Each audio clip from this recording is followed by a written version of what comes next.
ప్రశ్నోత్తరాల ద్వారా హిందూ మతం. ప్రశ్న: ఇళ్లల్లోనూ, దేవాలయాల్లోనూ చేయబడుతున్న పూజకు అర్థం ఏమైనా ఉందా? దీనికేమైనా నిర్దిష్టమైన పద్ధతి ఉందా? సమాధానం: మనం ప్రేమించే బంధువులు, మిత్రులు మన ఇంటికి వస్తే వారిని మనం ఎంతో ఆప్యాయంగా ఆదరిస్తాం.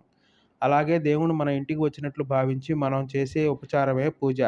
ఆహ్వానం లేక ఆవాహనం, కూర్చోవడానికి ఆసనం, కాళ్ళు చేతులు కడుక్కోవడానికి నీళ్లు, స్నానం లేక అభిషేకం, గంధచందనాలు, పుష్పం, ధూపం, కర్పూర హారతి, దీపహారతి సమర్పించటం, నైవేద్యం, వీడుకోలు మొదలైనవి పూజలోని ముఖ్యాంగాలు. దేవాలయాల్లో అభిషేకం, అలంకరణ ఇత్యాదులు వైభవోపేతంగా విశేష రీతిలో చేయబడతాయి.